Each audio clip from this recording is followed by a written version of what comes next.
The sun rose lazily over the Florida wetlands, casting a warm, amber glow across Jack Bramble's little slice of heaven. Jack, a rugged yet gentle-spirited man in his early 50s, lived alone on a quiet stretch of land just outside town. His home sat nestled on 5 acres of swampy paradise he'd inherited from his granddad, a haven where turtles sunned on logs, herons tiptoed through cattails, and a particularly ornery family of alligators lounged in a private sanctuary Jack had fenced off and nurtured for years. Locals thought he was half crazy, raising gators and living so far off the grid, but Jack loved his solitude. He'd wake up to frogs singing, sip his coffee while watching a gator named Peaches yawn her massive jaws, and spend his days tending to his little ecosystem. Peace, privacy, and plenty of space. That's all he ever asked for. So when the newly appointed president of the HOA from the bordering luxury subdivision rang his bell one bright Tuesday morning, clipboard in hand and entitlement in her eyes, Jack should have known peace was about to pack its bags. Her name was Karen, 50-something, permed hair stiff with hairspray, dressed like she was going to war at the country club. She didn't introduce herself so much as announce her presence. "Sir," she began, already frowning at the muddy path leading from Jack's porch to the sanctuary fence. "There's been a community decision. We're installing a zipline adventure route for the neighborhood children. Educational, inspiring, eco-friendly.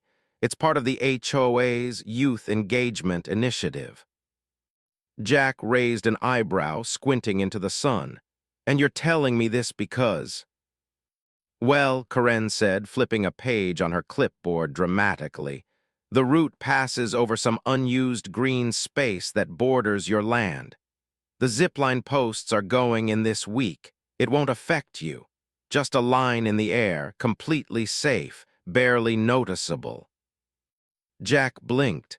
"You mean the line goes asterisk over my property?" "Technically just the airspace," she sniffed, as if the air itself belonged to her. "It'll only cross the edge, perfectly legal under the HOA's recreational expansion clause."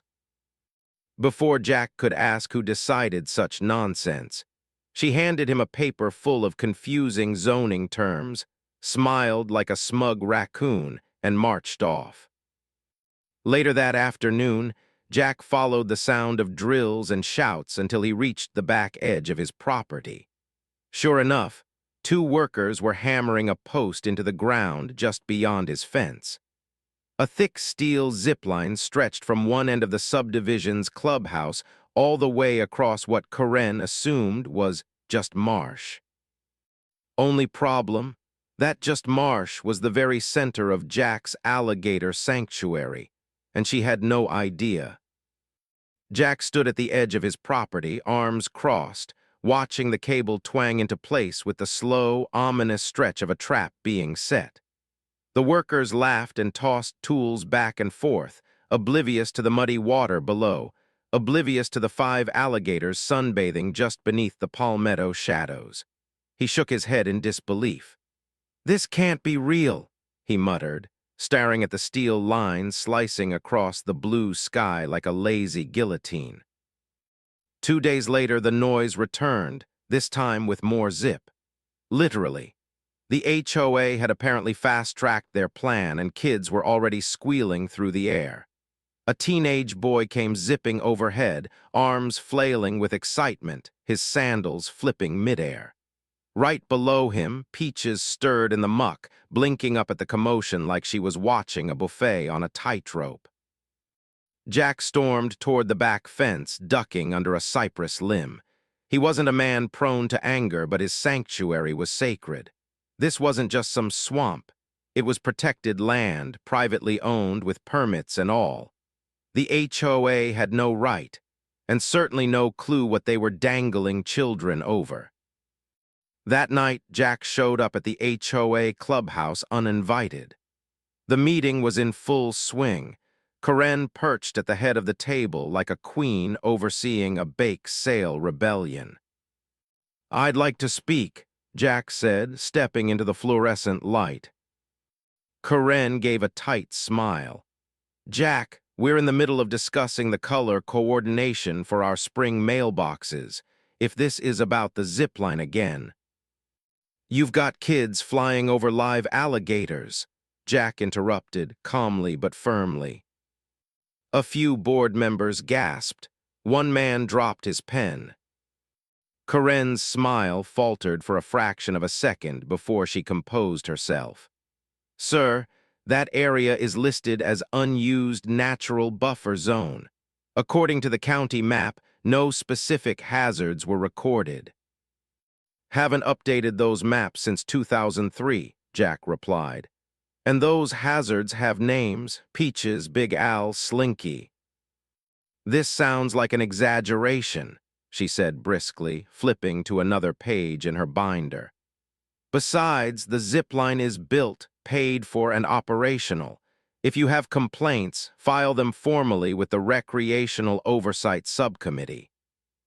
"You mean the one where you're also chair?" Jack raised an eyebrow. Karen gave a fake laugh, sharp as a tack. "It's all under control, trust me." As Jack left the clubhouse, a child's delighted scream zipped overhead again, echoing over the treetops. The sound drifted toward the swamp like an invitation. Jack stared into the darkness of the sanctuary, where 5 pairs of reptilian eyes watched from the shadows. "Under control, huh?" "Not for long." The next few days turned Jack's peaceful haven into something straight out of a theme park commercial, minus the safety regulations. From dawn till dusk, the high-pitched whoosh of children on the zipline echoed over the swamp, followed by laughter, camera clicks, and the occasional terrified shriek when a kid looked down and spotted a gator's snout breaking the water line. Karen, ever the peacock in pearls, strutted around the HOA grounds like she'd just invented gravity. She held zipline launch parties, passed out gluten-free muffins, and even roped in a local news crew to cover what she called the suburban adventure revolution. Jack watched her smile smugly for the cameras, arms folded under a cheesy banner that read, "Soaring into learning." "Bet she doesn't even know the difference between a crocodile and a gator," Jack muttered, sipping his coffee while Peaches floated silently nearby, her nostrils just above water like 2 breathing periscopes. It didn't take long for things to go from annoying to downright dangerous. One afternoon, a teenage boy lost his grip mid-ride and dangled 30 feet over the sanctuary, screaming while his legs flailed wildly above the gator-infested waters. Jack sprinted out and barked at him to hang tight, managing to drag a canoe underneath just in case. Luckily, the harness held. Barely. That night, Jack emailed Karen a formal warning, complete with GPS coordinates, wildlife registry documentation, and even a photo of Big Al sunning himself directly under the cable. Her reply came back in 5 minutes. "Dear Mr. Bramble, **. Your emotional attachment to swamp fauna is noted. However, your personal feelings do not override community development progress. The HOA remains confident in the safety of the zipline. Kindly refrain from alarmist behavior. Sincerely, **. Karen Bellingsley, HOA President." "Alarmist behavior," Jack repeated aloud, practically sputtering. "Lady, you've got 6th graders swinging over prehistoric meat-eaters like it's a summer camp." He realized something then. Karen wouldn't stop. She didn't care about his property or permits or gators. She cared about power. The zipline was her little empire, and Jack, just the weird swamp guy ruining her HOA fantasy. The final straw came when Jack caught one of the zipline workers using a leaf blower, *A leaf, try and scare Peaches back from the fence line. Not only did it do nothing, but Peaches hissed, snapped her jaws, and sent the poor guy tumbling backward into a pile of wet ferns.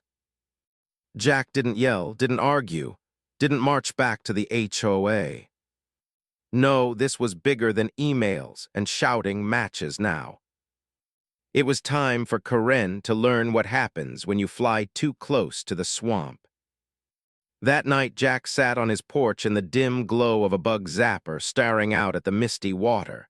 Frogs croaked in the distance, and a lazy breeze rustled the reeds. But Jack's mind wasn't on the piece.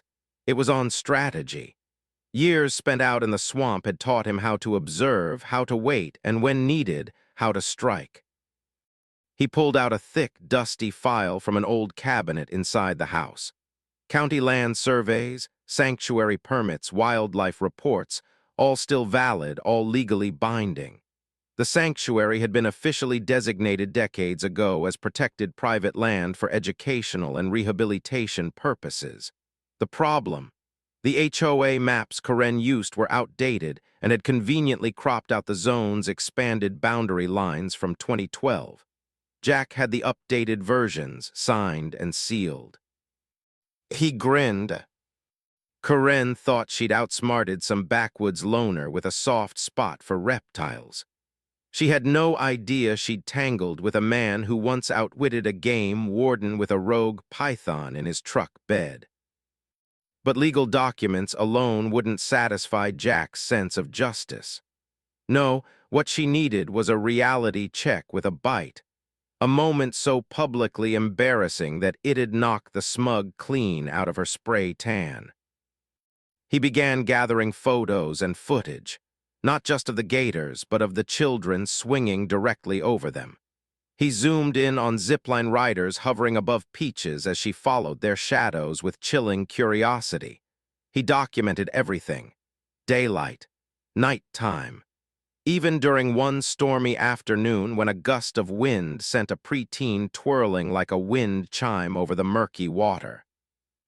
Then he paid a visit to a friend from his high school days, Travis, who now worked for the local wildlife commission. They hadn't talked in years, but a single sentence from Jack got Travis listening. "You got HOA kids ziplining over protected, carnivorous wildlife. Illegally." Travis's eyebrows shot up so fast they nearly left his forehead. "You serious?"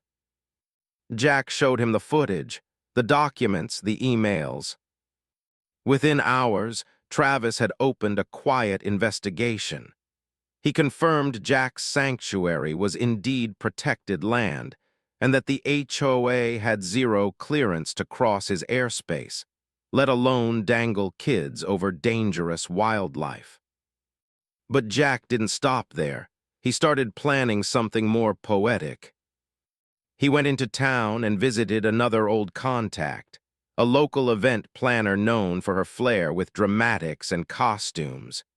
He ordered something special, something that would come into play soon at the exact right moment, a little theatrical twist to the truth.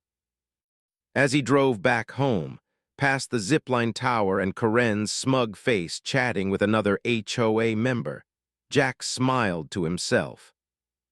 "Oh, you want education," he said, watching her gesture proudly toward the line overhead. "Let's give you a real Florida field trip, Karen." Jack's revenge plan needed precision, patience, and a touch of spectacle. Over the next few days, he quietly laid the groundwork with a calm, almost surgical focus. First, he had the local wildlife officer, Travis, on standby, fully briefed and ready to act once Jack gave the signal. Then he set up discreet trail cams aimed right at the heart of the sanctuary, filming every zipline pass from multiple angles. But the real fun began with the final delivery from the event planner. Jack opened the large box on his porch and chuckled. Inside was a full-body alligator costume, foam scales, a massive tail, and a terrifyingly realistic headpiece with hinged jaws that snapped when you pulled a string. It was hideous. It was brilliant. With a few adjustments, Jack added waterproof lining, rigged the mouth to open wider, and attached LED lights to the eyes to give them a glowing menace at night. He tested it out in the marsh, crouched among the reeds. From a distance, you couldn't tell it wasn't a real gator until it stood up and waved. Next, he had to pick the perfect day. It didn't take long. Karen and the HOA announced a spring soar celebration on Saturday, where kids could ride the Zipline for free while parents enjoyed organic lemonade and mini quiches near the clubhouse. Jack couldn't have scripted it better if he tried. The night before the event, Jack went into stealth mode. He placed small, waterproof speakers along the sanctuary fence, hidden beneath the brush. Each speaker was set to emit low, guttural gator growls on a timer, just loud enough to give an eerie, primal vibe to anyone zipping overhead. Then, just before dawn, he donned the gator costume and waded into the swamp. He positioned himself under the direct midpoint of the zipline, the area where kids always slowed down slightly as they hit the sag in the cable. Peaches was nearby, lazily drifting in the water. Jack gave her a respectful nod. "Just watch the show today, girl." By noon, the party was in full swing. Parents laughed. Kids screamed with delight. And Karen, she was preening in a pastel blazer, pointing out how she'd turned an unused swamp into a community treasure. Then came the big moment. A teenage girl zipped across, squealing joyfully. And just as she passed over Jack's hiding spot, he rose, slowly, menacingly, from the muck in full gator glory, his LED eyes glowing and foam jaws snapping open. The girl shrieked. Parents gasped. One dad nearly dropped his lemonade. Karen screamed loudest of all, dropping her clipboard and backing straight into a cooler full of sparkling water. Jack raised one muddy gator arm and let out a deep, bone-rattling growl, amplified by the hidden speakers. Then he stood still, staring right at Karen, unblinking. Panic spread faster than wildfire. And the trap, it was only halfway sprung. Chaos exploded across the HOA event like a flamingo in a ceiling fan. Kids zipped back to the starting platform in terror, some crying, others laughing nervously, unsure if it was all part of the fun. Parents shouted over each other, a few demanding refunds for an event that was already free. But all eyes were locked on the swamp, where Jack, still in his monstrous gator costume, stood waist-deep in muck like the final boss of a Florida horror movie. Karen, now soaked from tripping into the cooler, shrieked again. "Is that real? Is that a real alligator? Someone call animal control." Jack took a slow, theatrical step forward, letting the thick swamp water ripple around him. He opened the costume jaws with a creaky snap and raised both arms in slow, deliberate menace. Then, right on cue, Travis emerged from the tree line, dressed in his official Wildlife Commission gear, clipboard in hand and a very real badge flashing in the sun. "Ma'am," he said, loud enough for the growing crowd to hear, "you are currently conducting unauthorized recreational activity over federally protected wildlife land."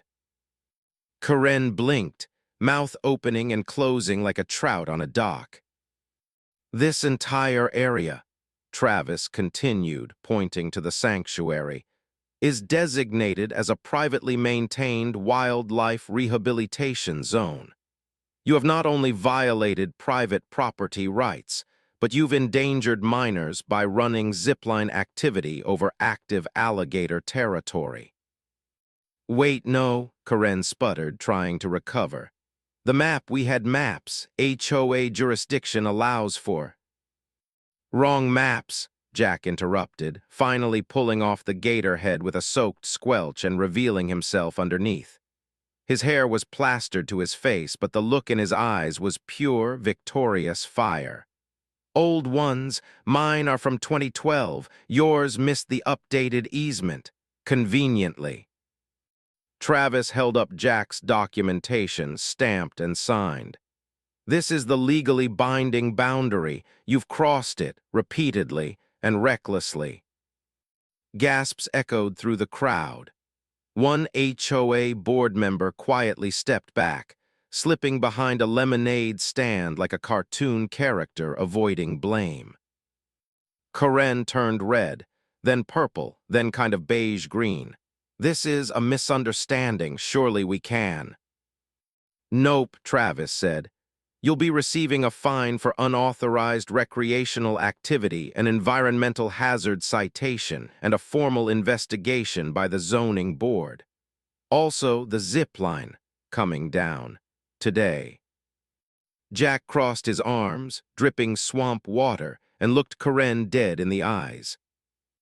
Guess you should have asked before flying over my gators. Travis gave a short whistle, and two uniformed wildlife officers started unbolting the zipline structure with clinical efficiency. Kids watched in disappointment, but the parents, many now aware of just how close their children had come to being lunchtime for Peaches and friends, were whispering furiously. Karen, still trembling and wet, tried to gather her ruined papers. Her pearl bracelet snapped, scattering into the mud. And Jack turned, sloshed back into the swamp, and gave Peaches a thumbs up. Karen's humiliation didn't end with a dip in flavored, sparkling water and a wildlife citation. It was only just beginning. The HOA's Facebook group exploded like a popcorn machine in a sauna. Parents posted shaky videos of the costumed gator man rising from the swamp. Others uploaded snapshots of the real gators eyeing the zipline like it was their new DoorDash. Someone even made a meme of Karen with the caption, "Zipline Queen turns Swamp Queen, next HOA meeting held underwater." By sunset, the story had gone viral in their town. A local news crew picked it up with the headline, "Gator Vigilante Stops Illegal Zipline, HOA in Hot Water." Jack's muddy, triumphant photo ran alongside a shot of Karen mid-scream, cooler water splashing around her as if she'd been baptized by karma itself. The HOA board tried to downplay the disaster, but Karen couldn't escape the whispers. At the grocery store, folks avoided eye contact until they saw her, then made too much eye contact while stifling laughter. At the next HOA meeting, she walked in dry but left soaked, this time in embarrassment. Someone had taped a plastic gator head to her parking sign, and another board member had dressed a lawn flamingo in a tiny blazer and labeled it Acting HOA President. But perhaps the most delicious part, Karen tried to salvage her dignity by launching an emergency PR campaign, complete with flyers that read, "Swamp Safety, a misunderstood initiative." Problem was, no one bought it. Instead, someone altered the flyers to include a fun fact bubble. Did you know? Gators can smell HOA shenanigans from 200 yards away. Meanwhile, Travis filed an official incident report that included terms like egregious endangerment, airspace violation, and the phrase recreational recklessness conducted by an unqualified HOA official, which somehow became a trending hashtag. And Jack didn't say much. He just kept to his routine, feeding the gators, sipping coffee on the porch, and occasionally waving at the cars that slowed down hopping to spot the gator man. One little girl even mailed him a drawing, Jack in a cape riding Peaches like a hero into battle. He framed it. Karen's days as queen of the HOA were numbered. Rumors swirled about a vote to strip her of her presidency. Even her closest allies started ghosting her at events, unsure whether associating with the Zipline lady would tank their chances at winning next year's garden contest. She aimed to rule the neighborhood. Instead, she'd become its cautionary tale. With the Zipline dismantled and Karen dethroned in the court of public opinion, life on Jack's swampy slice of paradise slipped back into its familiar rhythm. The distant whoosh of screaming zipliners was replaced by the gentle rustle of cattails and the low croaks of bullfrogs. The gators, blissfully unaware of the scandal they'd inspired, resumed their lazy float schedules. Peaches, in particular, now the undisputed queen of the wetlands. Jack sat on his porch most mornings, coffee in hand, a fresh sense of satisfaction swirling with the steam from his mug. He wasn't the kind of man who sought revenge often, but when he did, it came with teeth and theater. Neighbors who once crossed the street to avoid the weird gator guy now stopped to wave. Some brought him homemade pie, others wanted selfies near the sanctuary fence. Jack tolerated it all with a good-natured grin. He even added a wooden sign at the front gate. Jack's Gator Sanctuary, open to respectful visitors, closed to ziplines. As for Karen, she was last seen leading a very subdued book club that met in her backyard, far, far from any cables or climbing structures. She swapped her pastel blazers for oversized sun hats and sunglasses, hopping not to be recognized. But in a town where everyone remembers who turned a nature reserve into a carnival ride over hungry reptiles, anonymity was wishful thinking. The HOA, now under new leadership, quietly apologized to Jack and offered a peace gesture, a donation to local wildlife rescue, and a promise to update all their maps. Jack accepted with a nod, but not before handing them a laminated copy of the zoning documents, just in case. One afternoon, a group of kids wandered up to his fence. Jack looked up from his tools, expecting more gawkers, but instead the tallest boy held out a hand-drawn poster titled, "Gator Safety and Swamp Facts Inspired by Jack." Jack blinked. "Well, I'll be." The kids asked if he'd teach them about the gators, about the swamp, about how to respect the land instead of trying to tame it. He chuckled and gestured them in. Lesson 1, don't dangle from cables over hungry mouths. Lesson 2, bring bug spray. As the sun dipped behind the cypress trees, laughter and curiosity filled the air. Natural, genuine, and far better than any zipline thrill ride.